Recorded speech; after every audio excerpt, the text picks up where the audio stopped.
Filipenses capítulo 1, do versículo 1 ao versículo 11, acompanhe com atenção, com reverência, a palavra inspirada e inerrante do Senhor. Paulo e Timóteo, servos de Cristo Jesus, a todos os santos em Cristo Jesus, inclusive bispos e diáconos que vivem em Filipos, graça e paz a vós outros da parte de Deus, nosso Pai, e do Senhor Jesus Cristo. Dou graças ao meu Deus por tudo o que recordo de vós, fazendo sempre com alegria súplicas por todos vós, em todas as minhas orações, pela vossa cooperação no Evangelho, desde o primeiro dia até agora. Estou plenamente certo de que aquele que começou a boa obra em vós há de completá-la até o dia de Cristo Jesus. Aliás, é justo que eu pense de todos vós, porque vos trago no coração, seja nas minhas algemas, seja na defesa e confirmação do Evangelho, pois todos sois participantes da graça comigo. Pois minha testemunha é Deus, da saudade que tenho de todos vós, na terna misericórdia de Cristo Jesus.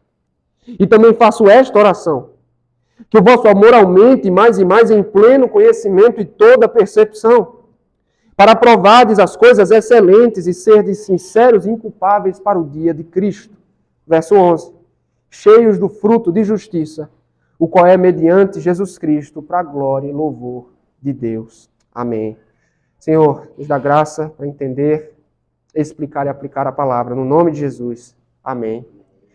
Crianças, vocês vão desenhar um homem com um coração bem grande. Tá bom? Um homem com um coração bem grande. O maior coração que você conseguir desenhar, você desenha aí, tá bom? Irmãos, me permita introduzi-los a esta carta gloriosa. Primeiro, eu preciso reforçar o seguinte: Filipos era uma importante província romana. O seu nome vem de um rei macedônio chamado Filipe II, o pai de Alexandre o Grande. E além de um centro político urbano, a província era também uma importante colônia militar. Ou seja, muitos de seus habitantes eram soldados e veteranos do exército de Roma. Por isso, Filipos era uma cidade segura e, porque era colônia do Império Romano, conferia inúmeros privilégios aos seus cidadãos. A cidade era conhecida também por seu paganismo. Além dos cultos politeístas pagãos, ou seja, onde diversas divindades eram adoradas, havia lá uma enorme comunidade de adoradores do imperador de Roma. No entanto, não havia sinagogas, ou seja, não havia locais para adoração dos judeus. É por isso, irmãos, que segundo o capítulo 16 de Atos, a igreja aqui em Filipos não começa na cidade, mas sim à beira do rio, onde as mulheres ou onde as pessoas costumavam se reunir para a prática da oração. Seus primeiros membros foram Lídia, uma empresária jovem, uma jovem que havia sido escravizada da religião pagã, e a família do carcereiro onde Paulo e Silas dormiram uma noite. E além deles, alguns estudiosos apontam que havia na igreja de Filipos muitos oficiais aposentados de Roma. E por volta do ano 60 depois de Cristo, quase 10 anos após a plantação desta igreja, Paulo estava preso em Roma por causa da pregação do Evangelho. E ali ele decide que era hora de escrever uma carta para aquela amada igreja. E aí nós nos perguntamos o que motivou a sua escrita. Paulo soube da oposição que estavam enfrentando em Filipos. E também soube do fato que existiam disputas internas e rivalidades entre eles.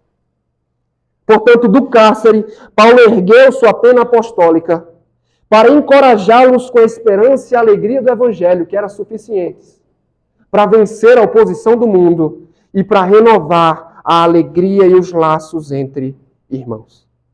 Nesta epístola, fica muito claro, irmãos, que esta igreja ocupava um lugar muito especial no coração do apóstolo Paulo. Não é à toa que alguns chamam Filipenses de a carta da amizade. Mas ela podia facilmente ser chamada também de a carta da alegria. Por quê? Porque, irmãos, de forma paradoxal, nós aprendemos com o homem em cadeias que a alegria do Evangelho e a glória de Cristo transcendem acima das dores e das lutas desta vida. Na noite de hoje, eu quero iniciar a exposição deste documento maravilhoso, meditando no coração afetuoso do apóstolo Paulo. É por isso que as crianças desenharam um homem com um coração grande.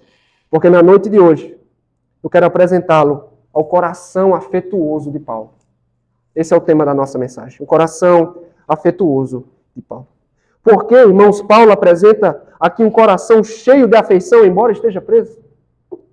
Ou do que é feito um coração cheio de afeição?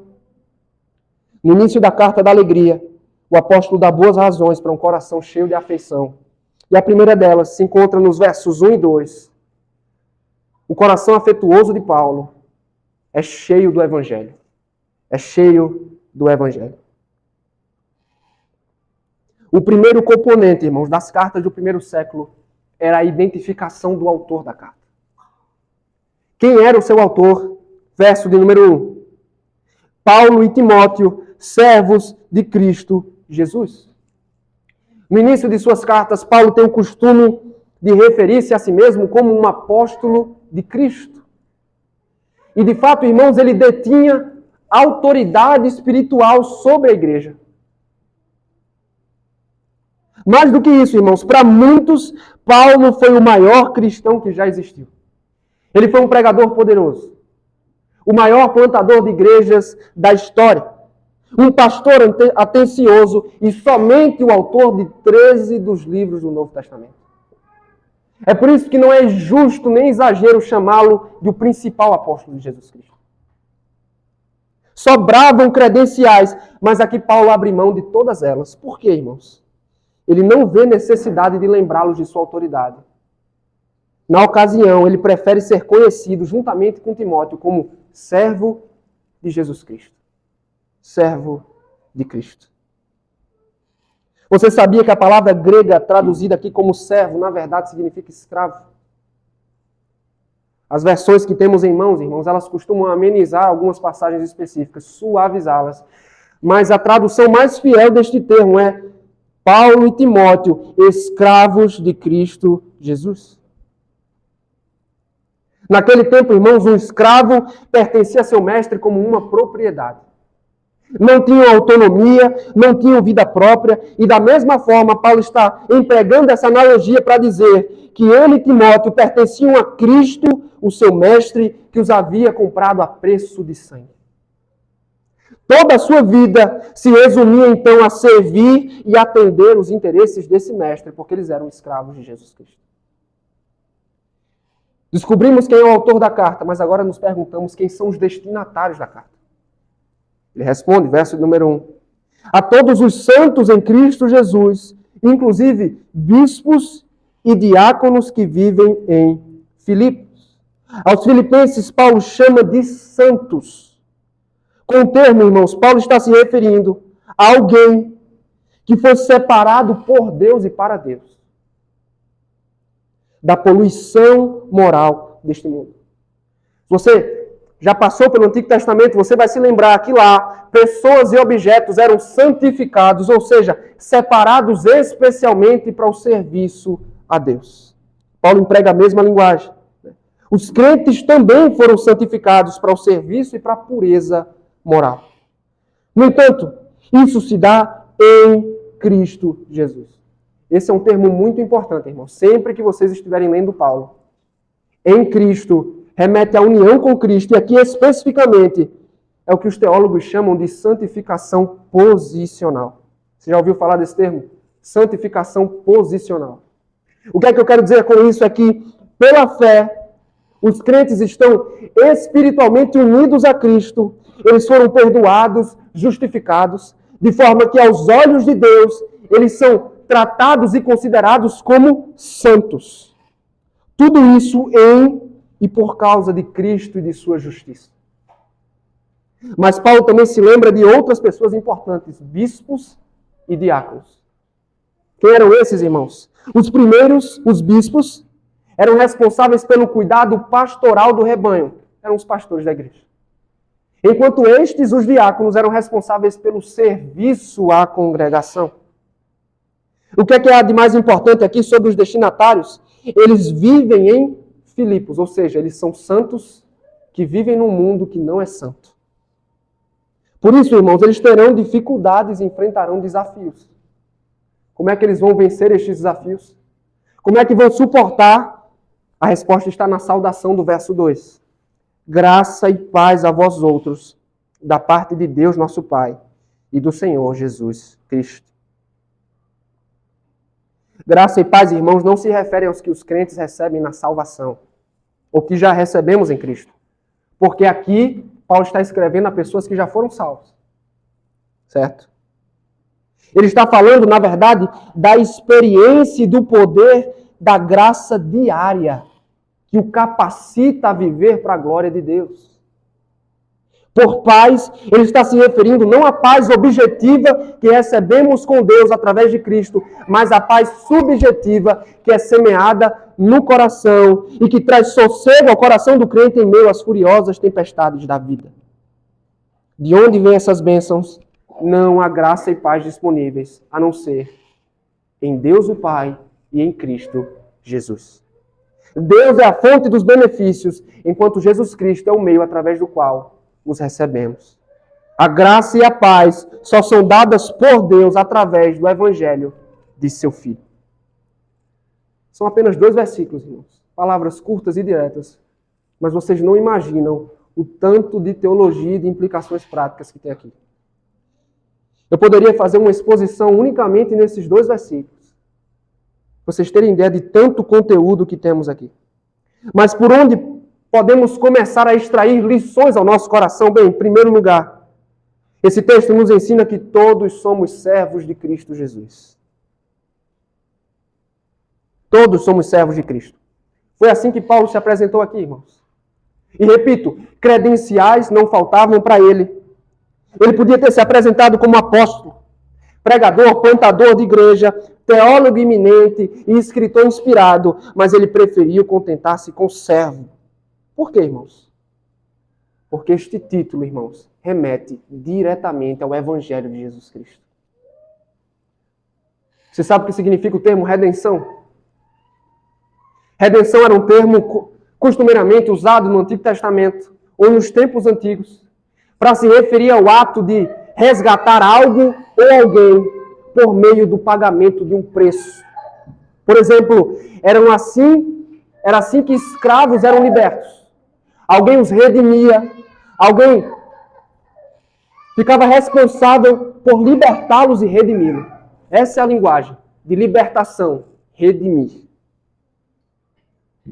E foi exatamente, irmãos, o que aconteceu conosco em Cristo. Nós estávamos condenados e escravizados ao pecado.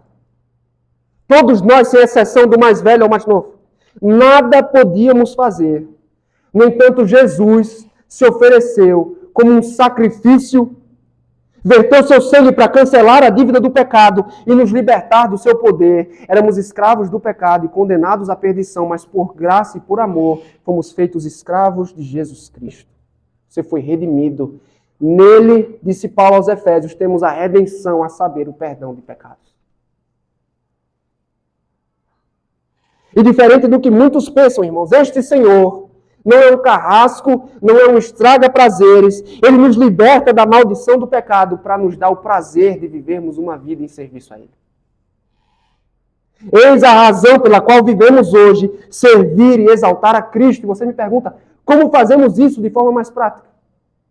Amando a Cristo acima de tudo, nos dedicando a conhecê-lo e obedecê-lo, dando testemunho do Evangelho e confessando onde estivermos, renunciando aos prazeres da carne, servindo a igreja e alimentando a esperança do seu retorno. É assim que servos de Cristo vivem no mundo. E também, irmãos, nós fazemos isso quando nós nos enxergamos como servos. Foi o que Paulo fez aqui. Ainda que pudesse, ele guardou-se de pensar mais de si mesmo do que devia. Tenha isso em mente.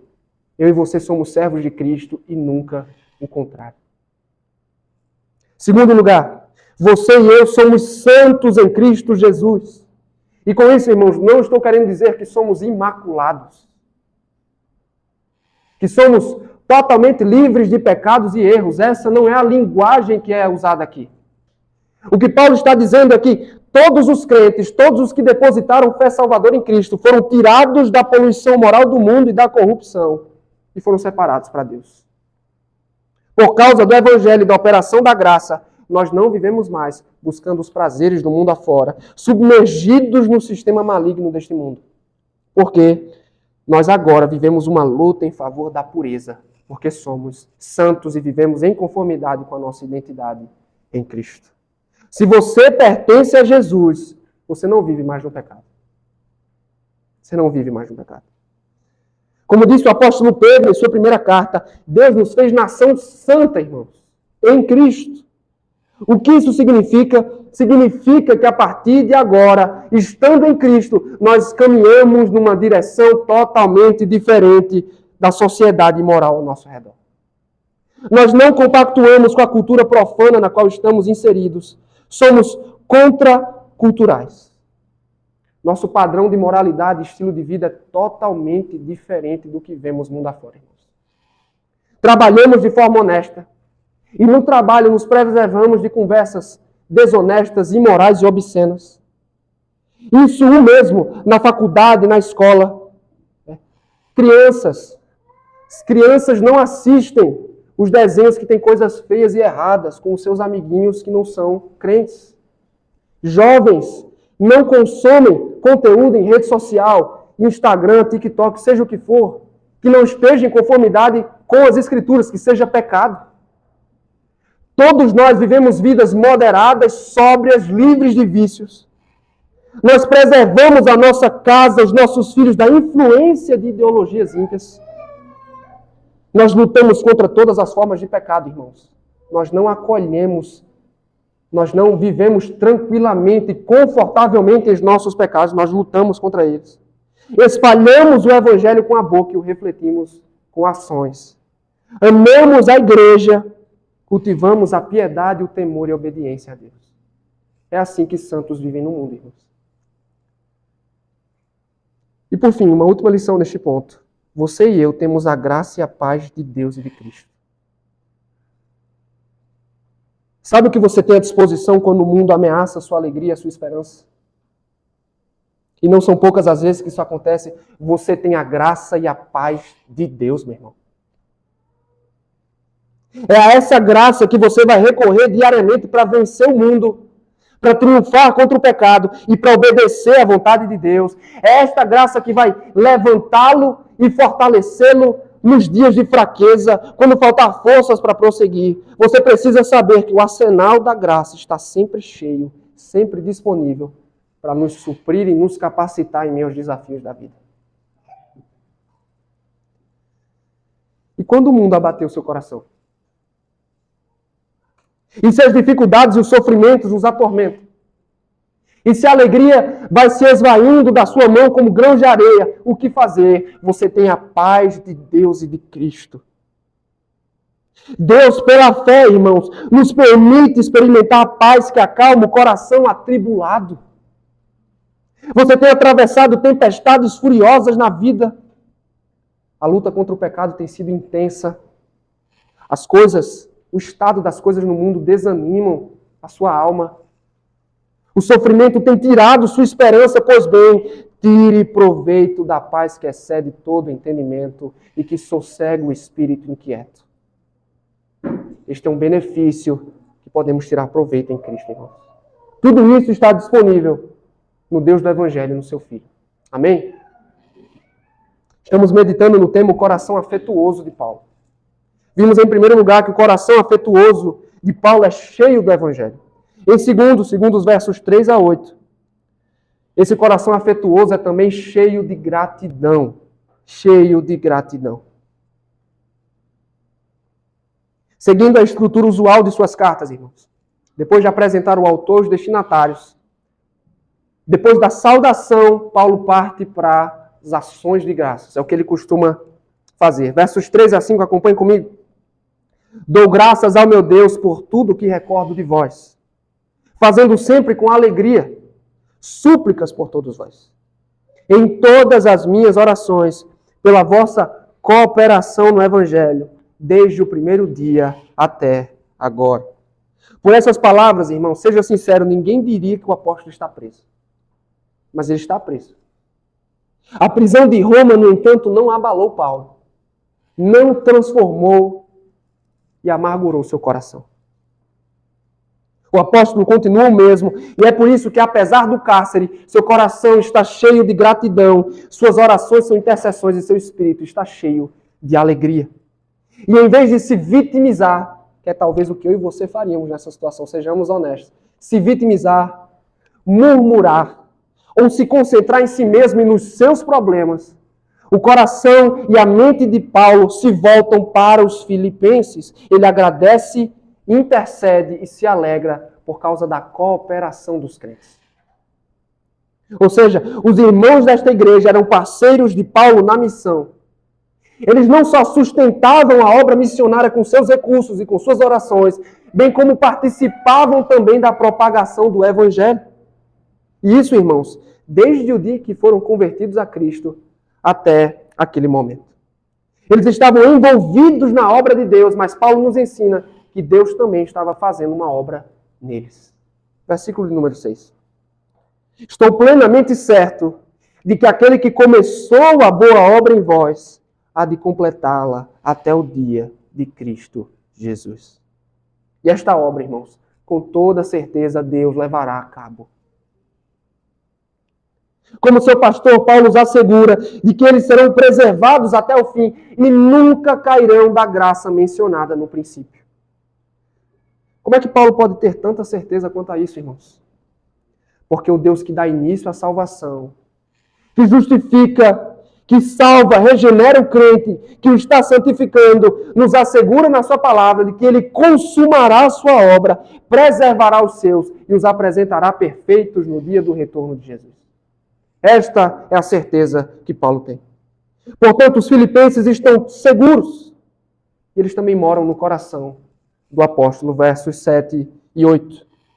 Ele diz, aliás, é justo que eu assim pense de todos vós, porque eu vos trago no coração, seja nas minhas algemas, seja na defesa e confirmação do Evangelho, pois todos sois participantes da graça comigo.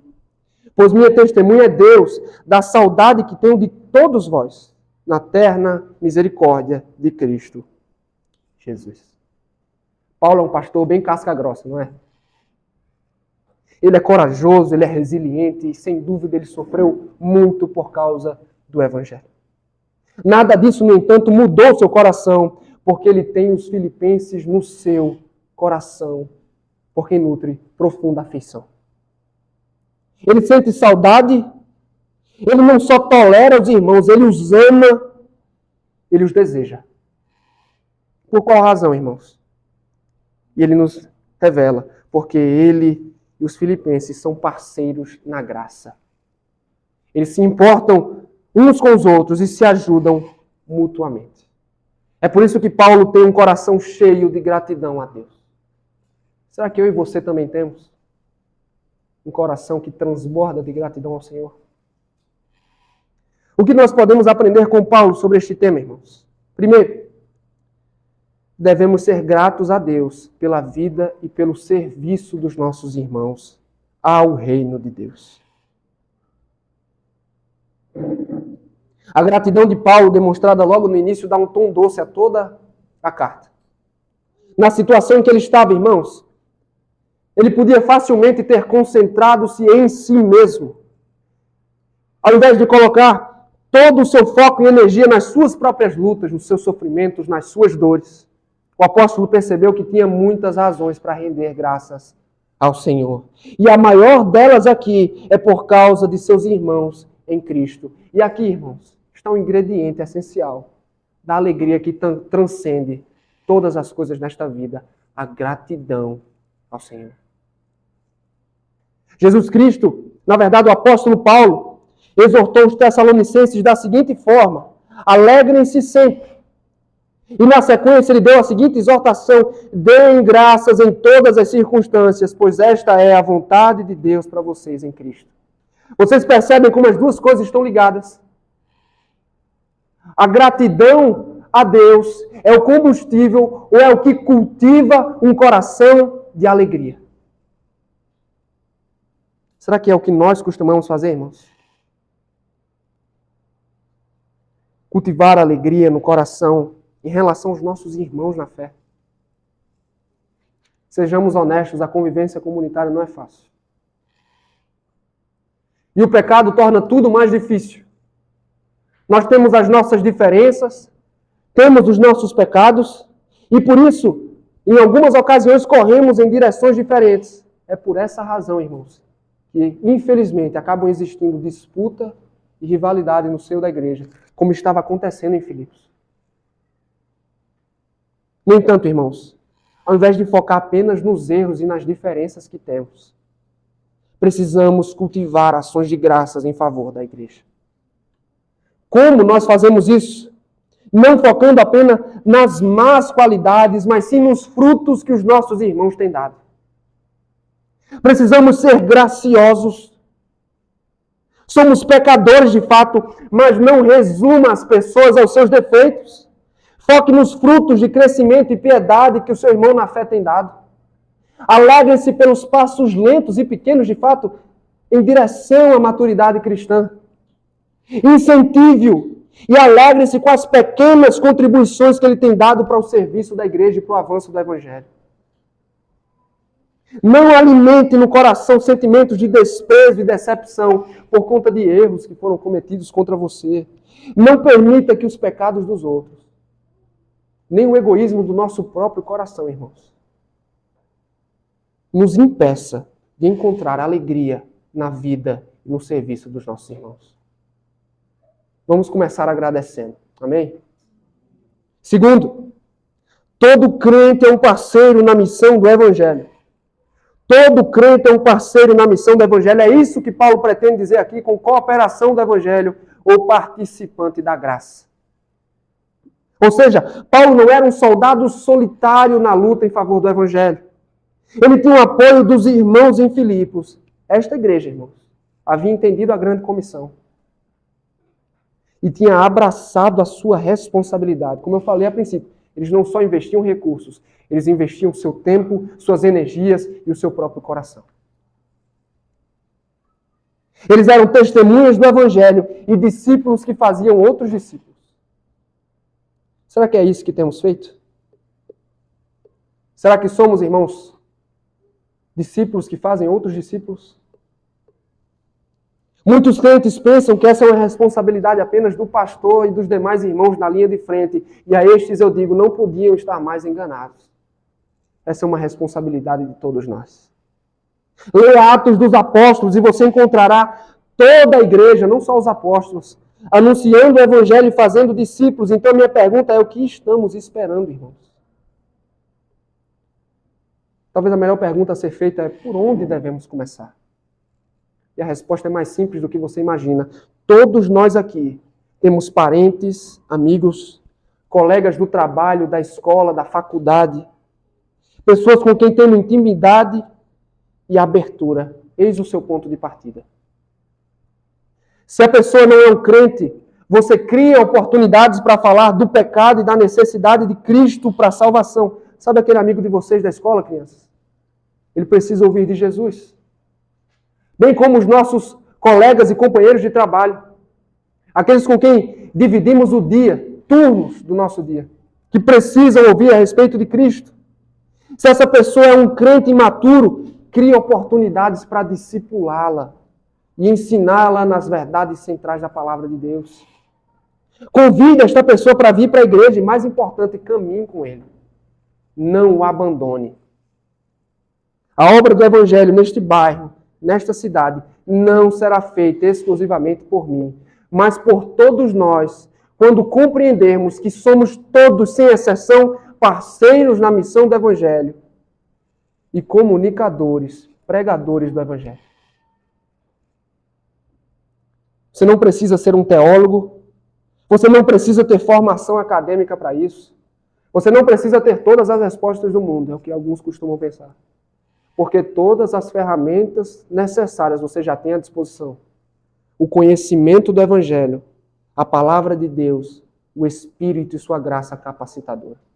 Amém? Por fim, terceira lição dessa parte. Paulo nos oferece aqui uma grande fonte de alegria. Deus vai terminar a sua obra em nós. Eis a glória da doutrina da perseverança dos santos, irmãos. É por isso que encontramos aqui um homem encarcerado, mas não sem esperança. Um homem sofrido, mas não sem alegria, porque Deus terminará o trabalho que começou em cada crente específico. É importante você pensar nisso. Deus é o grande responsável pela salvação. Ele a inicia por graça, Ele a conclui por graça soberana também. É claro que conforme nós veremos mais à frente, essa é uma perseverança ativa e responsável. Deus não preserva e faz perseverar se você ficar sentado e não fazer nada. Não é isso que eu estou querendo dizer. É uma perseverança ativa, responsável. Mas o favor de Deus é a causa determinante desta equação. Não o nosso esforço, não a nossa cooperação. Foi pela graça, meu irmão, minha irmã, que Ele nos escolheu e operou a salvação em nós. Ele o fez nascer de novo, Ele o libertou do domínio do pecado, Ele o justificou em Cristo, Ele está santificando a conformidade de seu Filho e Ele há de levar sua obra a cabo naquele dia. Ele está por trás de todos os frutos de santificação e por ser o bom pastor, Ele não perderá nenhuma de suas ovelhas. Nós temos aqui uma promessa clara, irmãos, de que Ele nos conduzirá.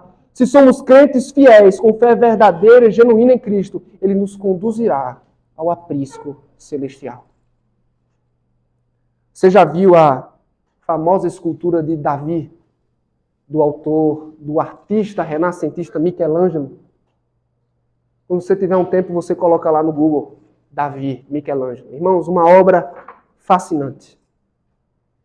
E uma vez perguntaram àquele grande artista, possivelmente alguém que deparou-se com a exuberância daquele monumento, e ele perguntou, como você fez para esculpir Davi desta forma?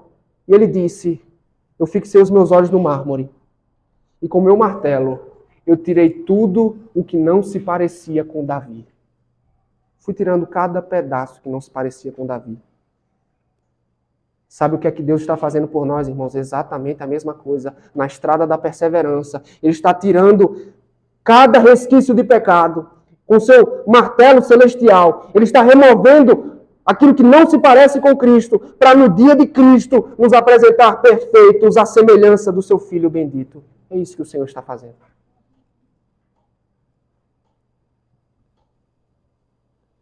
As coisas estão difíceis na sua vida. Você sente que os inimigos são fortes demais. Suas forças estão definhando. E você está ficando sem esperança para correr a estrada da perseverança. Eis o encorajamento para você na noite de hoje. Deus terminará a obra que começou em você, a despeito das tuas fraquezas e da oposição deste mundo. Ele consumará a sua obra. Você não cairá da graça, meu irmão. Você não vai se perder. Porque Ele o preservará seguro, porque Deus não é um Deus de obras inacabadas. Deus é um Deus de trabalhos perfeitos. E assim Ele o fará conosco no dia de Cristo. Corra na estrada da perseverança com esta esperança. Amém? Estamos meditando no tema o coração afetuoso de Paulo. Vimos em primeiro lugar, é um coração cheio do Evangelho. Um coração cheio de gratidão. E por último, segundo os versos 9 a 11, é um coração cheio de oração. Um coração cheio de oração. No início, Paulo admitia que orava sem cessar pelos filipenses. Mas pelo que ele orava exatamente? Ele responde aqui, verso de número 9, acompanhe comigo. E também faço esta oração, que o vosso amor aumente mais e mais em pleno conhecimento e toda percepção. Paulo está pensando aqui no amor, irmãos, entre irmãos na fé, ou seja, entre irmãos em Cristo. E como é que este amor é alimentado? Ele responde pelo conhecimento crescente de Deus e percepção moral da sua vontade. Ou seja, Paulo deseja que o conhecimento pessoal e a sabedoria prática, com isso, os filipenses iriam entender as situações e as pessoas e entender como amá-las com amor genuíno. E qual é o resultado deste crescimento em amor, conhecimento?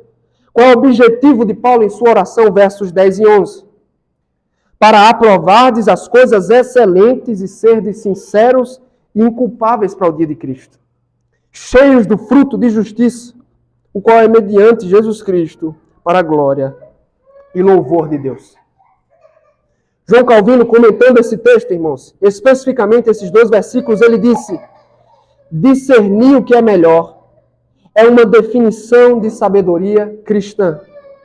O apóstolo não deseja que os crentes vivam torturando a mente com sutilezas vazias ou especulações mundanas.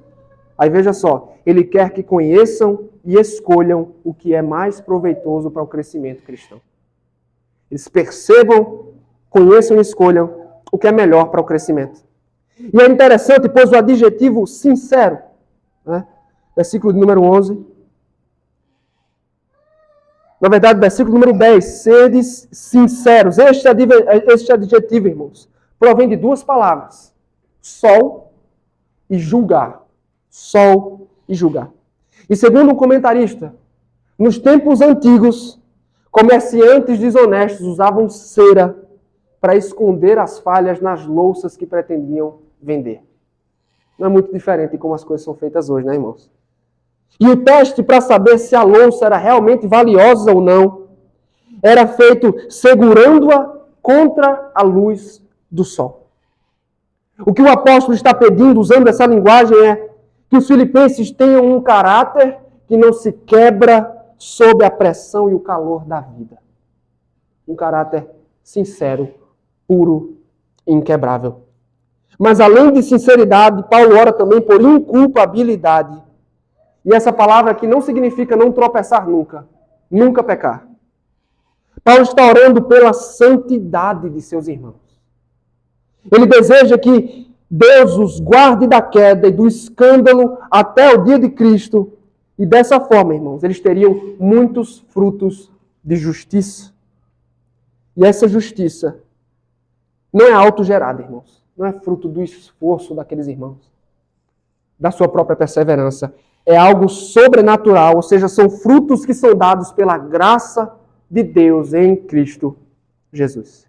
E essa justiça que é produzida pela primeira vez na conversão é desenvolvida pela ação do Espírito Santo, sendo percebida do lado de fora pelas outras pessoas.